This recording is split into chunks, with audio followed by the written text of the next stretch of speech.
Oh, fine. Right, Lizzie.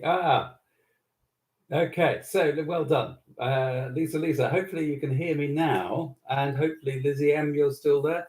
That was and JF. Well, yes, indeed. The live seems to not started yet. It was sitting there saying going live, going live. It was not going live. We were held. We were held. Anyway, so yes, it's working, right? Refresh the YouTube page. It worked for me. Yeah, right. That's actually what I did in the end. Anyway, we won't go into details. 8 of you. Bless you for hanging on in there. Well done. Thank you. Whoa. Well, last month I was late. This month, that's a great start. Hey, I'll tell you what, next month, let's try and get it cracked on. That would be good, wouldn't it? Hey, doesn't matter, does it really? So what we're going to talk about today, JF, thank you for being there. Thank you for moderating today. And let's crack on with this. We're going to talk about some of the stuff we're going to touch on. Okay, let me start again. I'm quite thrown by that start. We talked about quite a lot last month, and what I want to do today is to build a little bit on what we touched on, but also to kind of take you on a slightly different path than you're probably expecting if you were here last month. Because one of the things I want to do is I want to pick up some of the comments and answer some of the comments in more detail that I've received since the last live. And so we'll be touching on those, and they're all kind of, answering some of the questions that we all have about, let's say life, the universe, and everything. I mean, there it is. Certainly the spiritual path of development that we can start with the dowsing. And one of the things that I do want to do, and I forgot to do before, I forgot to do it before we started with all that palaver. Just bear with me one moment, because what I'm going to do is actually, while you're there, I'm going to make another little video live.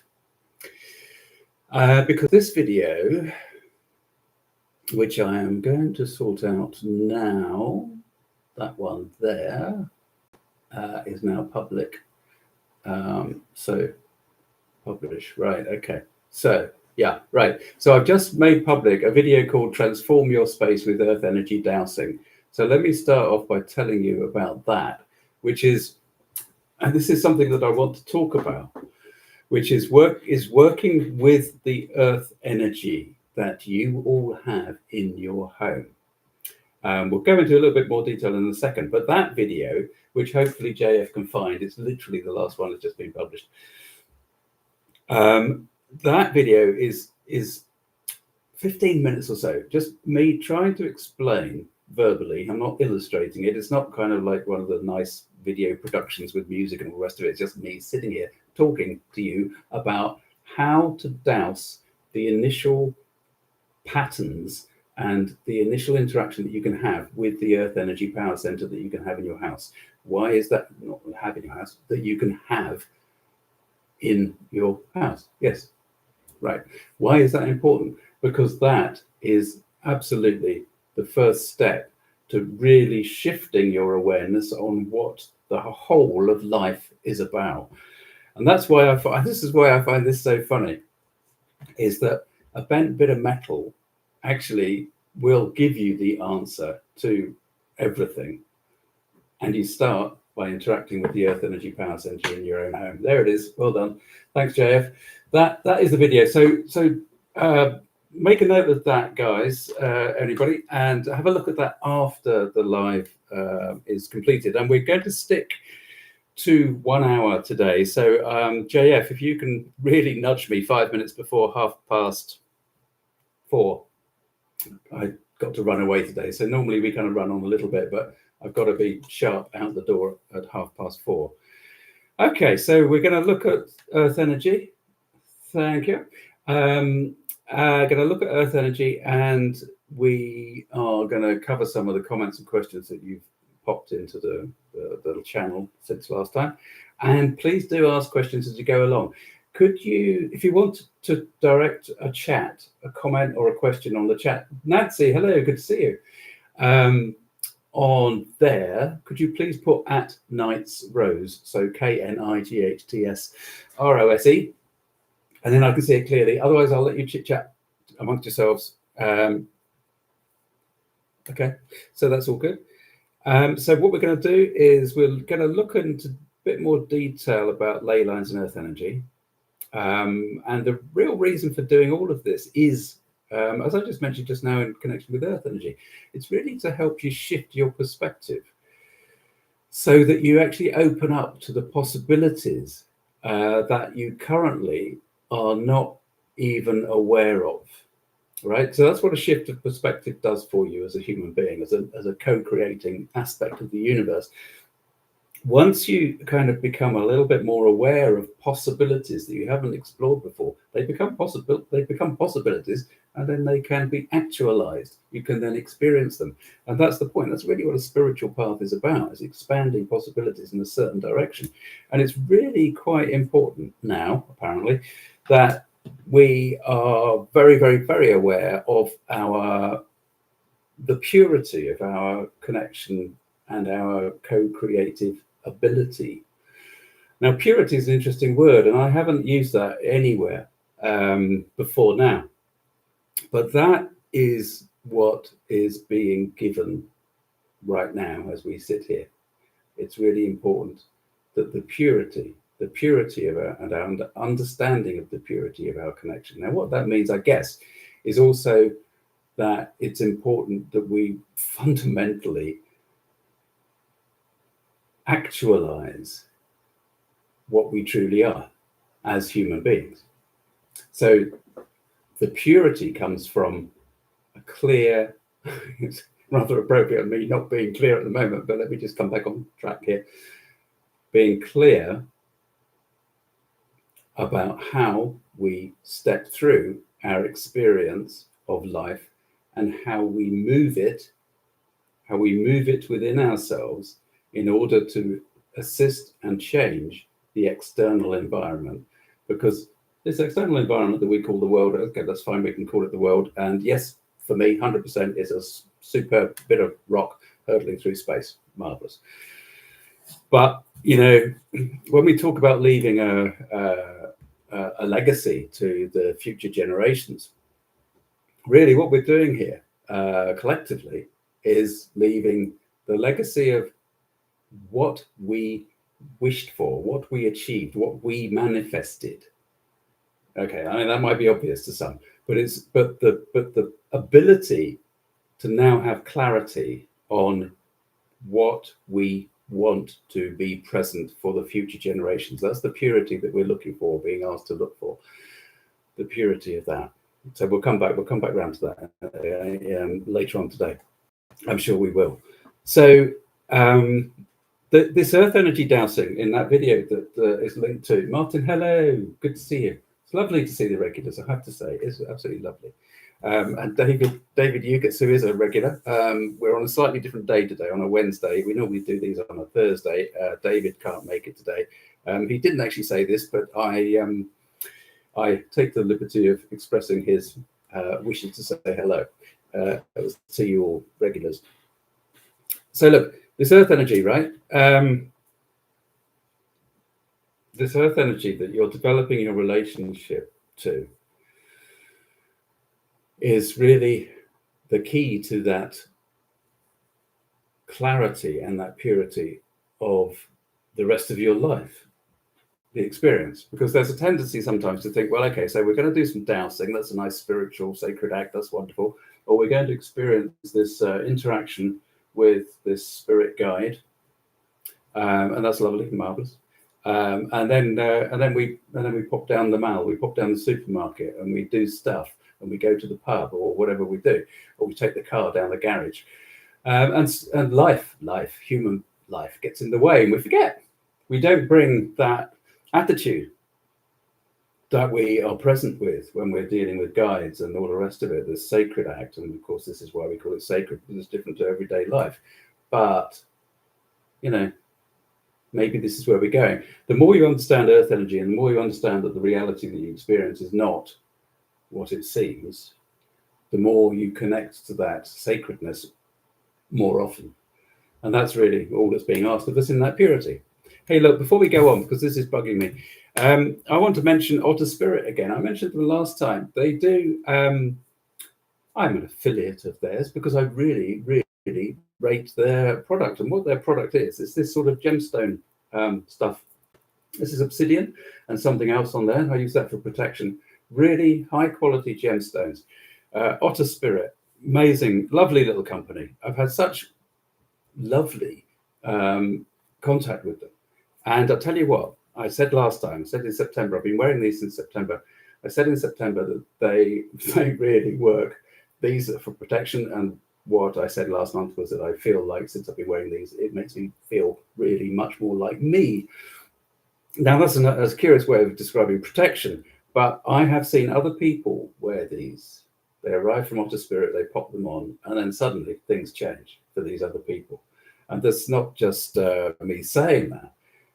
This stuff, I have never experienced or witnessed change from gemstones quite like this. So Otter Spirit, I recommend. Now, so there is a link in the blurb beneath the video, and full disclosure, I do get paid a referral fee for sending you guys there. Do take a look though, because one of the things they do, excuse me, is that they do donate at least $1. In fact, it is $1 per sale to support the sea otters in California, which is a lovely thing in itself. So, yeah.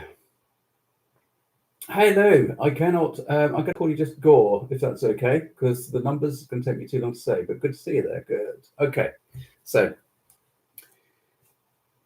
one of the things on this channel, right, for those of you that are new, and there are a lot of you that are new since last time and just before that, it's fairly important to understand the perspective that we come at everything from, because one of the things is that here, really, we take this idea of life after death, so the immortal aspect of the energy that is within us, that's a given, right? So it's not like we're trying to kind of verify that or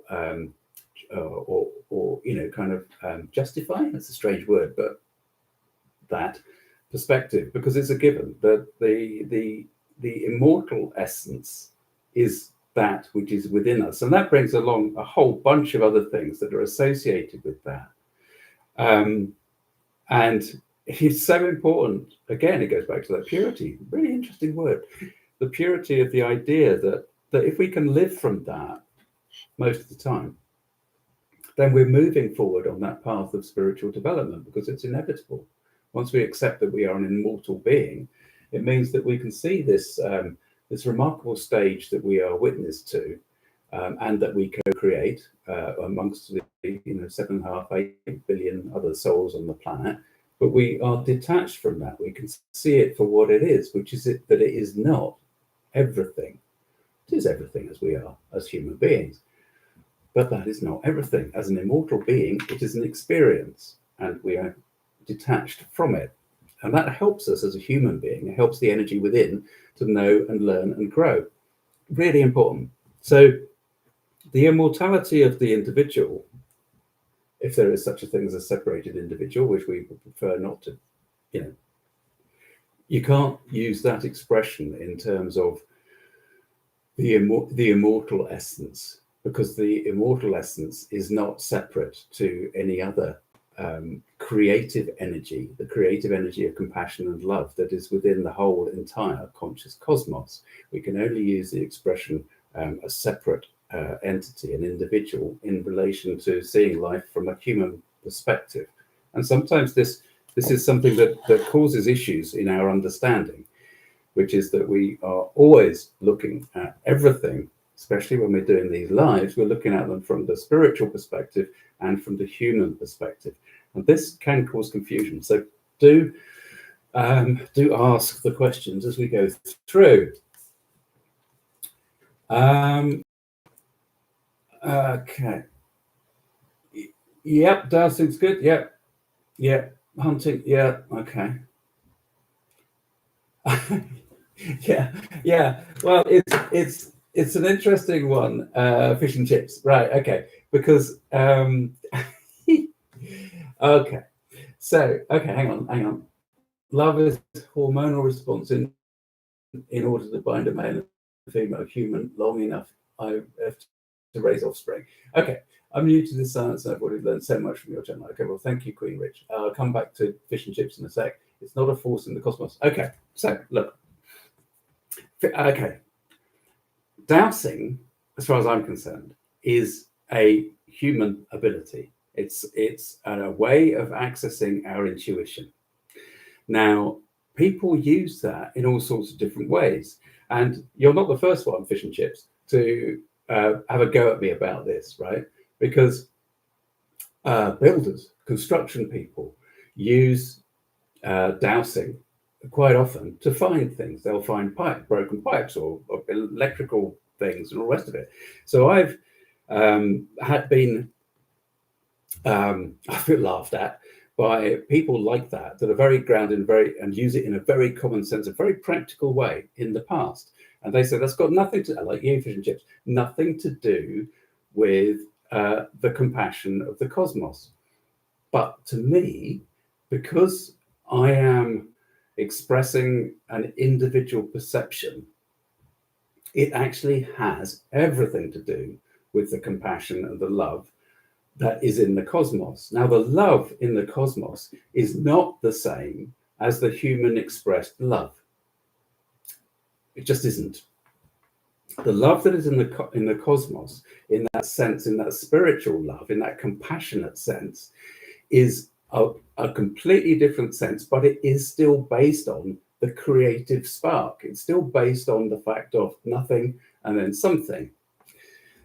So you're mentioning there, I think, rods are an indicator. That's the whole point. It's intuition that you're working with, and the rods and the pendulum are simply there as a meter to say yes, it's something's coming through. A lot of dowsers, once they get more experience, and like you are, fish and chips, they don't bother with the device. They just do it, and that's great because that gives you something to aim for. Now, if you think about hunting, which is what you're saying, yes, it does. Hang on. Yeah, it does exactly say that. Hang on. We'll work on that in a second. Fish and chips. Yes, it does depend if you see your creator as compassionate or not. And that's great. Yeah, marvelous. So where was I going? As a hunter, you're using it in exactly the same way as I'm drawn to mention the Inuit, right? They would douse, intuitively know, they would understand the flow of nature and all the rest of it. I mean, what do I know about Inuit tribal ways? I don't. But you're using it in that sense, and that's fine. If you choose to use it for hunting, I hope, from my point of view, that you are also respecting the beast that you are shooting. That's it, really, the way that I would see it. So let me come back up to some of these other points here, because mood conduit. Okay. I'm right. So I'm working with a new living space in which someone has recently died. What can I do to find out if there's anything I can do to help the spirit and move into the space respectfully? Well, for one thing, the spirit of the person that was in that space may or may not be there. Now, if the person has recently departed, then you may well be feeling their presence, their energy, for want of a better word, because the presence of somebody that has lived in a space for some time remains. It's as simple as that. So what I would do is, conduit, you can douse, can't you? Is that right? I can't remember. If you're confident in your dowsing, I would simply ask upstairs whether that spirit that used to live there has successfully passed across the veil and is therefore in the place that it should be. And I would not expect that a spirit that has passed through like that successfully and is happy, happy on the other side, I wouldn't expect that there would be any reason at all that it should come back. Now, what I would do is clear the space. Now, you can either do that in a deep fashion with a kind of house healing and the sacred act, or you can do it with smudging and all the rest of that stuff, which is not quite so deep. But yeah, I mean, really, you're moving in with respect because you're asking here, how can you do that? How can you move in with respect? You're already expressing respect by asking that question. Just be respectful of what you do with the person's stuff, if there is still stuff in there, which I doubt there is.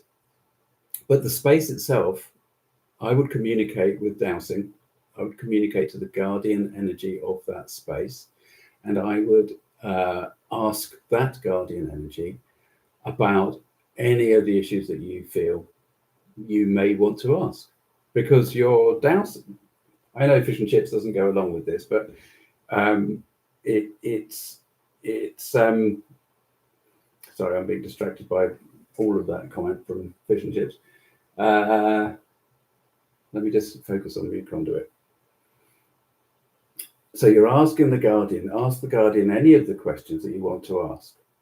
There's no danger, there's no fear associated with opening up and asking a guardian energy of the place questions like that, right?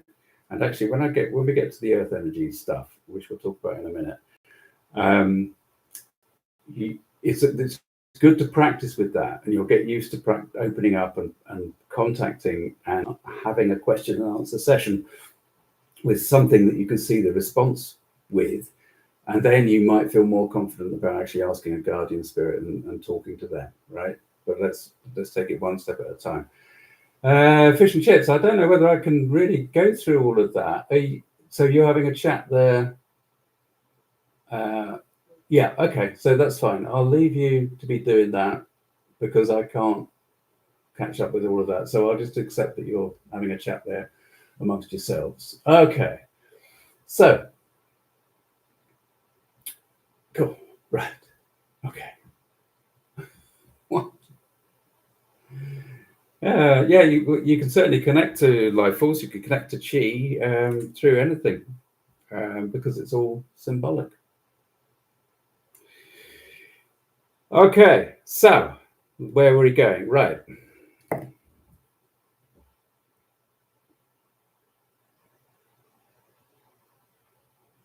So one of the big things here, right? When we talk about dowsing, when we talk about learning to dowse, one of the great things about dowsing is that what you're doing is you're flipping between two different ways of thinking, because you're using your logic to ask a structured sentence question, and then you're going into receptive mode to receive the answer. Now, it's really, really quick, but it is basically that two-stage process. You're asking a question, and then you're receiving an answer.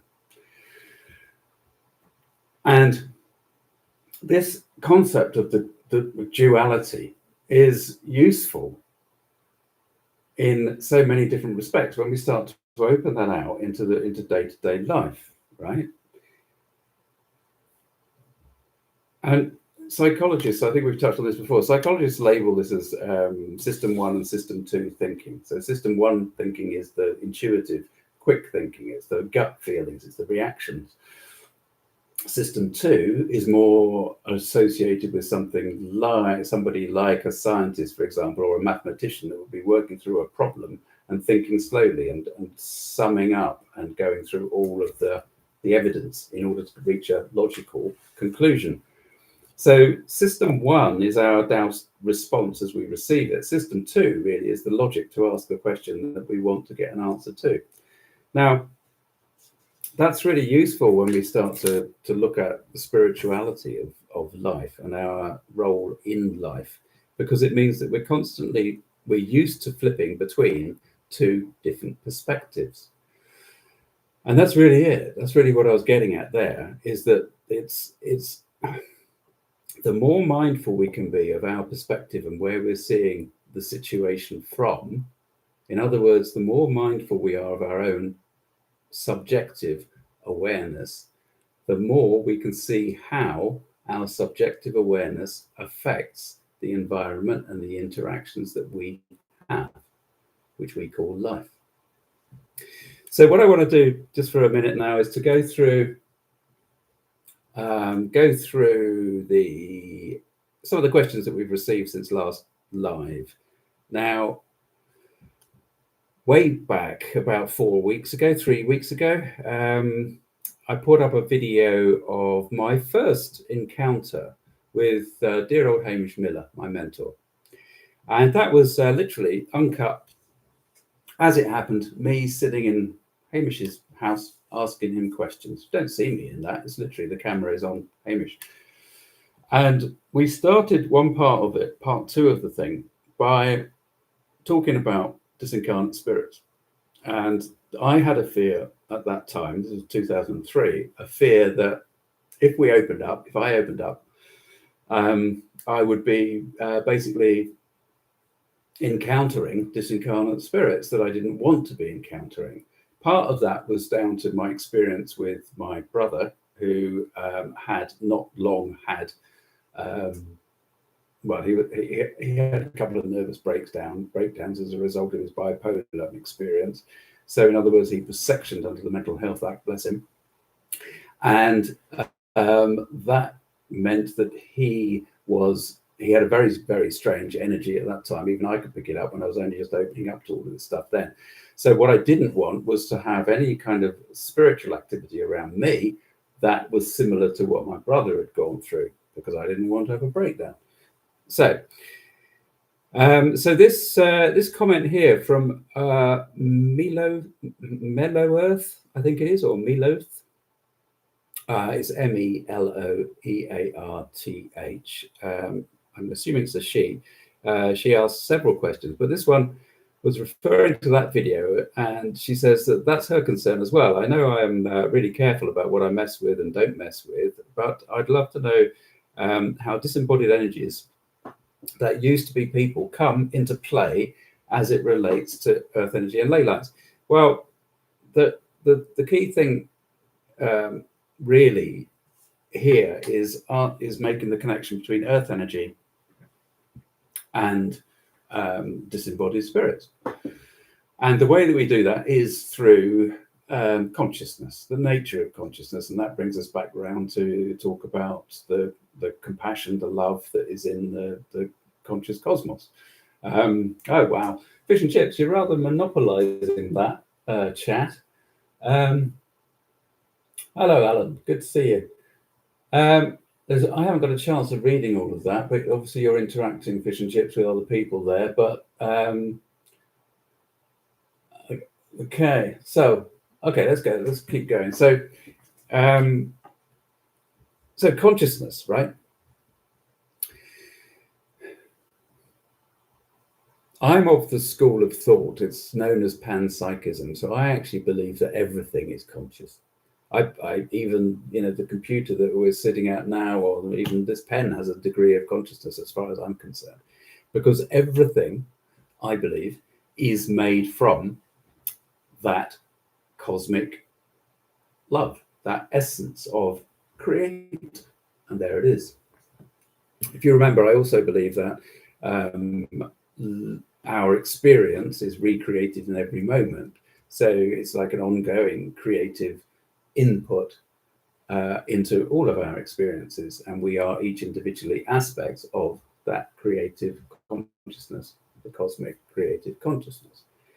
So consciousness, what is consciousness? Well, consciousness, think of it really as, in the simplest of terms, as being how you are aware of being alive, right? So how you are aware of being alive now. You're listening to this, you're hearing this, you're thinking about other things, you're fiddling with something in front of you, you're doing whatever you're doing. So your awareness is present or it's somewhere else, but it's fundamentally here. You're aware that you're alive. And every human being, of course, is alive. Now, the thing is, as I said earlier on, that we all have an immortal essence. And when a person is no longer in their physicality, that immortal essence is still aware. It still has an awareness.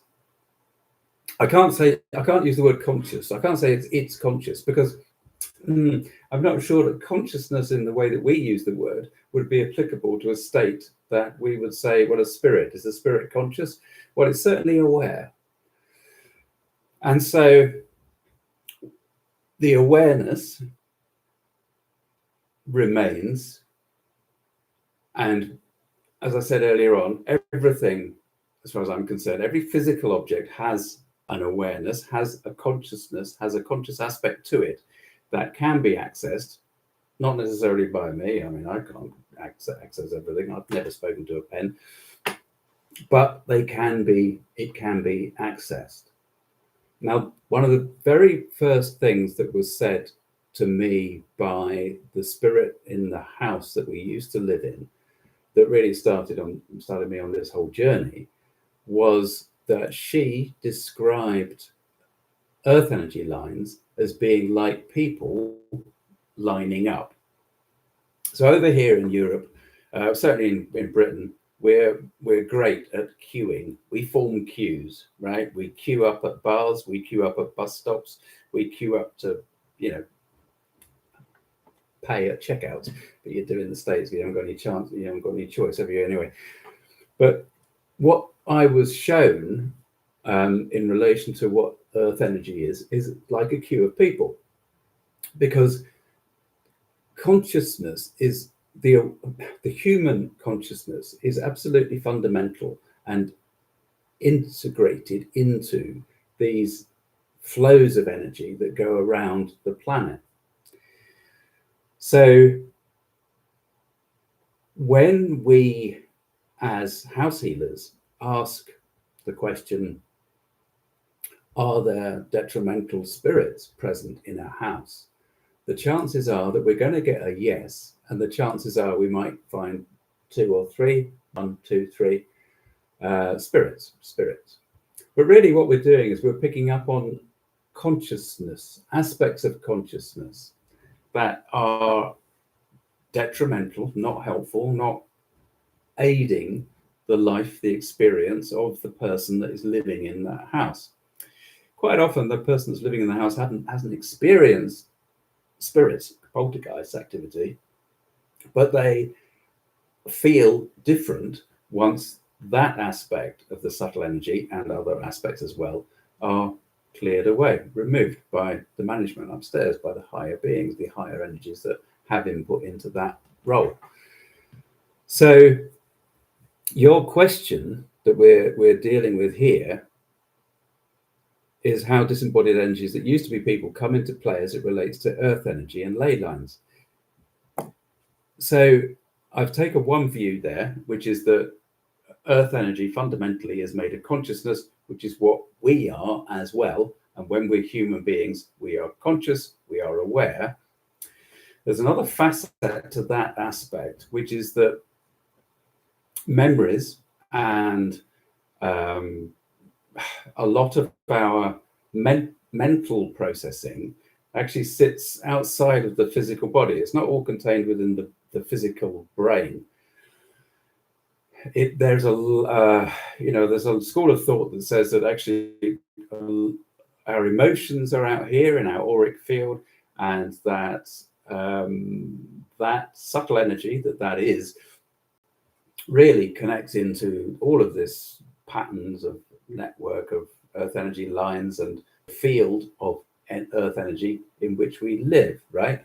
So there's even a book by Bernie Heisch, I think it is, a cosmologist, where he's talking about the mind of God. Do we live in the mind of God? Because as far as he's concerned, the way that the subtle energy manifests and is present, and we connect into it, and the creative process goes on, it's just like being in the energy of mind.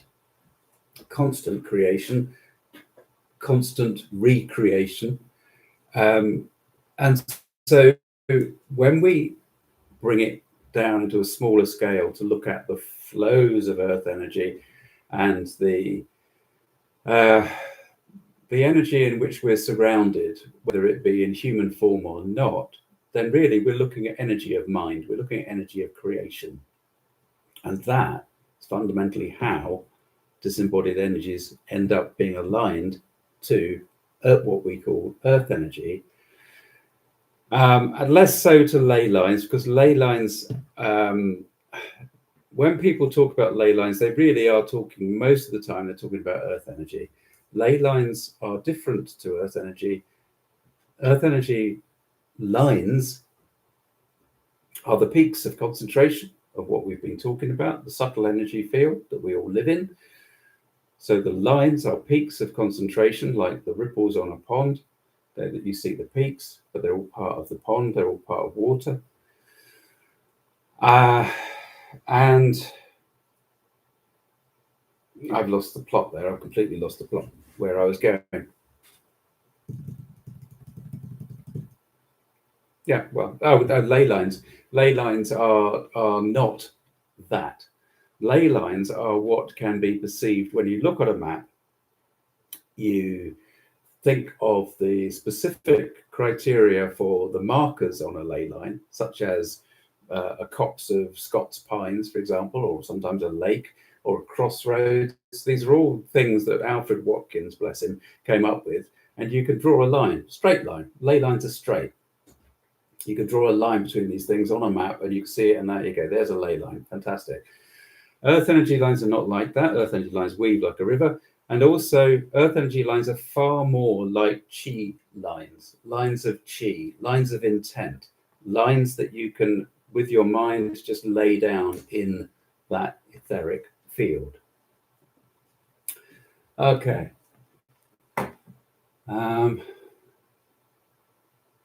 Okay.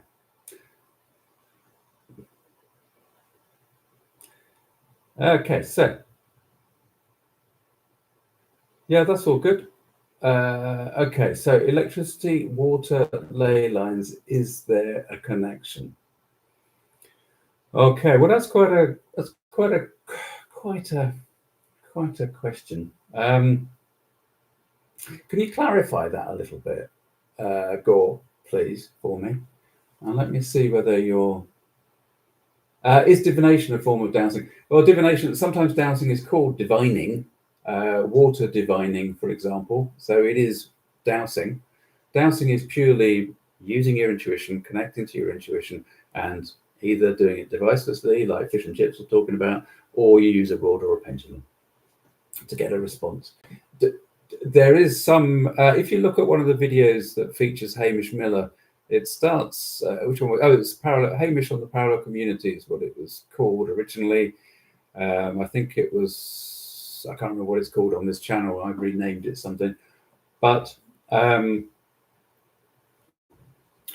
is a scene where Hamish walks into, he's talking to camera and he walks into a church and he's talking about how the Bible says that divination is the work of the devil or whatever it is, you know.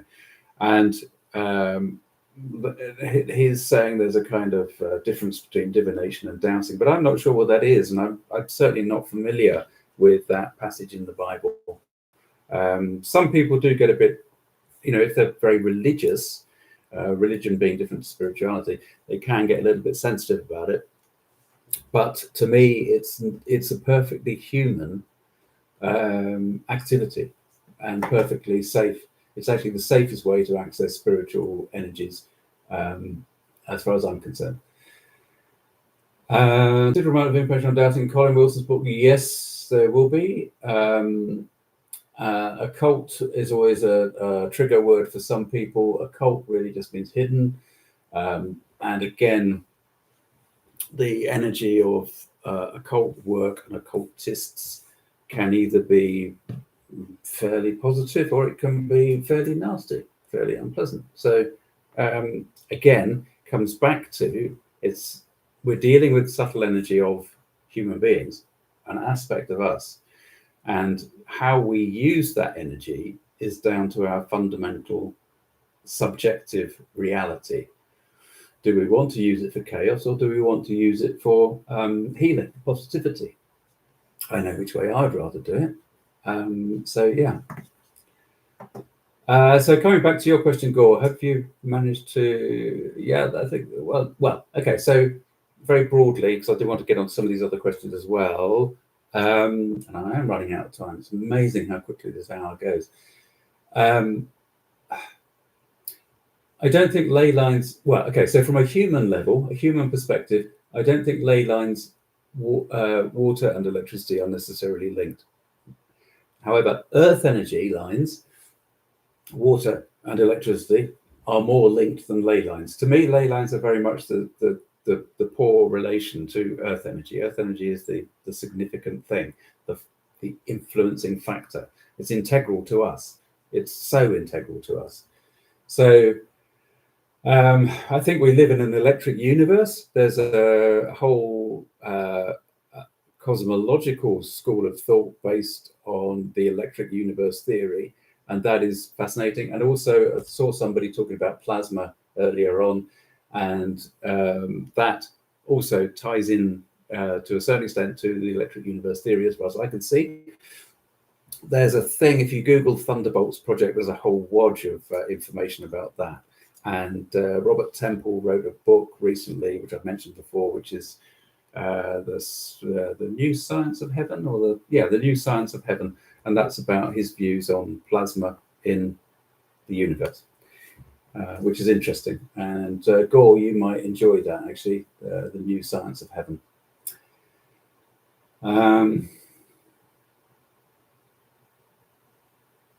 Yeah, some people do fish and chips. Some people do find fissures in the earth.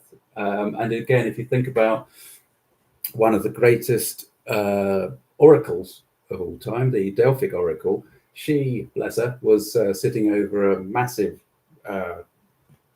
fracture in the earth, and probably completely off her head as well at the same time. And so what I'm saying is, I'm not taking the piss. What I'm saying is that these structural fractures in the earth do create an environment that can then affect our awareness, our consciousness. So, Ilkley, well, that's up near us, so that's all good. So let me come back to some of these. Hopefully I'll cover that first question.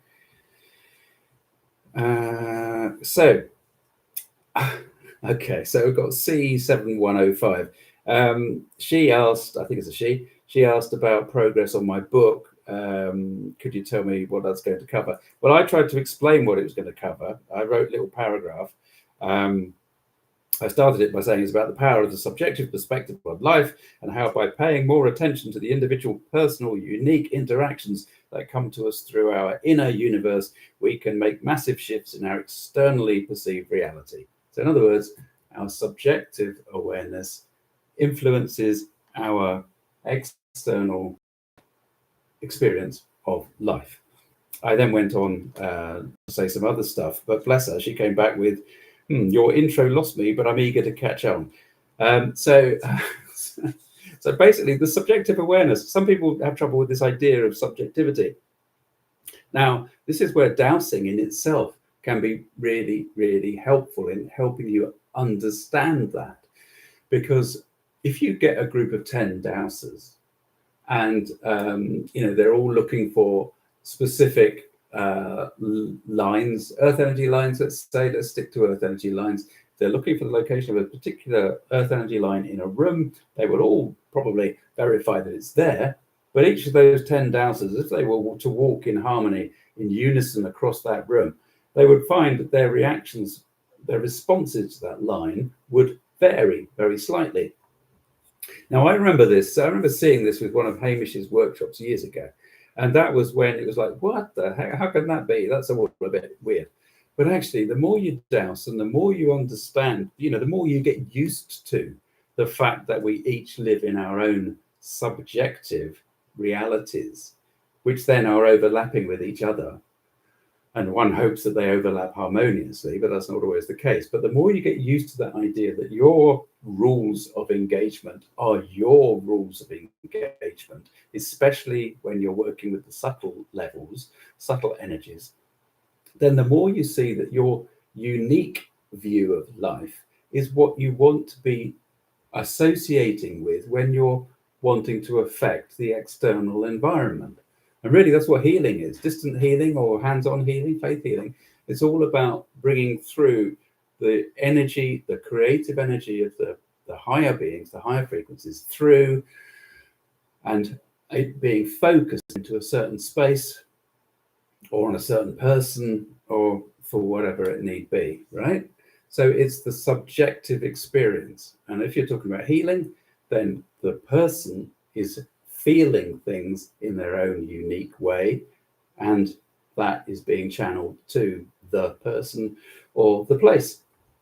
So the book is about the power of that and relating that to earth energy. And in the book, in part 2 of the book, because part 1 is really about setting up the idea, setting up the concept. Part 2 is about the dowsing. Get in there, use the dowsing, and start to interact with earth energy. Now, and that's what that video is, that JF linked to earlier on, which is some basic exercises. Now, I'm not going to go through those exercises now because they're in that video, but basically, find the power center. So you've got to have a basic skill of dowsing. Find the most positive and beneficial earth energy power center in your home. Every single home has power centers, earth energy power centers, earth energy vortices. We douse them as spirals. Okay, we douse them as spirals, but they're vortices because they're 3-dimensional things within this energy field that we live in, that we call earth energy. So find that earth energy power center. First thing you look for are straight line radials that come out from the center of that power center. If you express love and compassion into that power center, those radials will multiply.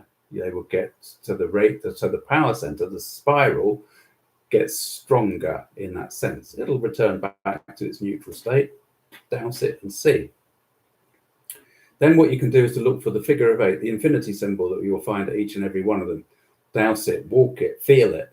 And the purpose of interacting with the earth energy is so that you actually start to connect your heart more and more easily, openly into the field of energy in which we live. This is the point. This is the purpose of these exercises. And for those of you that are more inclined to working with people, you prefer to communicate with people, then you can communicate with the universe and see a response in the earth energy, which will be reflected back to you symbolically in the way that the earth energy power center responds and reacts to your presence. So you can either do that, or you can speak to the guardian energy of the space, the personality that is there that can be spoken to, and you can use dowsing to speak to them, and you can ask them about what is going on with that earth energy power center.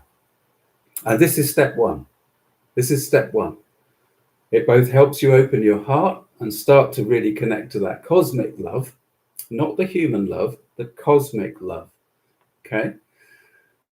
And it enables you, and it starts you on the process of really starting to change your perception of what life is about. Okay. So that's answered that question there. If any of you are interested in just keeping in touch about the book, hopefully it will be available before Christmas. It would be silly if it wasn't. I'm aiming that it is. If you want to know more about it or when it's available, if you go to my website, www.knightsrose.com, and just pop your email address into the pop-up that will appear, then you can go on a list and I can tell you about it when it arrives. And hopefully next month, when we do another live next month, hopefully I'll have more certain news about when it might be out. So stay in touch with that one. David Eucas, who couldn't be with us today, he asked the question, he was keen to find out how to deal with negative energy points within the home. Right. And then he has another big question, which is what came first, spirit or the body? Well, actually, that's a big question, but it's easier to answer, which is that spirit. That's my answer to that one, David. How do you deal with negative energy points in the home? So look, the thing is, we're talking about subjective reality, and that's what we've been talking about today all the time, and that's what my pet subject is. In relation to all of this stuff, because the spiritual experience that we have as well as life is through the subjective. So if we're finding detrimental energy in our homes, if we're finding a lot of detrimental power, earth energy power centers in our home, then what's that suggesting is that we're out of balance. We're out of balance with our external environment. And what that means is that we're really out of balance inside here. Now, the way to start to clear the detrimental energy away is that you can ask, connect into the management, you do the meditation, you do a little bit of protection, and you connect to the higher energies. And so with your loving, focused intent, you ask for those energy centers to be cleared with white light, with love, with all of that stuff, with the positive stuff that's coming down through you. You bring it down into you and then out through there, right? Don't bring it down and hang on to it. Don't do that. You'll allow it to come out and through, down and through, and clear the space. Give it as long as you feel that you need to give it, and then douse and see whether they've changed, whether they've just reduced in power, for example, or whether they've actually disappeared, because they should clear. Now that if you're fundamentally out of balance, then if you're fundamentally, oh, RJ, good heavens, good to see you, mate. I was going to drop a line to your publicist, try and get you back on. So if you're fundamentally out of balance in here, then the chances are that gradually those detrimental energy vortices are going to reappear, because you're constantly manifesting, constantly creating. And so therefore, if you haven't changed this, then the likelihood is that they're going to reappear. Not necessarily, but the likelihood is there. So what you need to do is David, is to start to consider what is going on in here. It will be reflected in your life, the external environment that you live as a human being, because that creates this. So the easiest way is either to work with somebody like me or a house healer, and they will help you through that process. But you can do it yourself by meditating, by trusting your dowsing, by trusting your results that you get. I'm going to stop waggling my arms about it. It must be really distracting for people. Trust the responses you get and learn to grow with it and to ask the questions. And you will be guided in the questions that you ask to find your way through it all. Okay. So,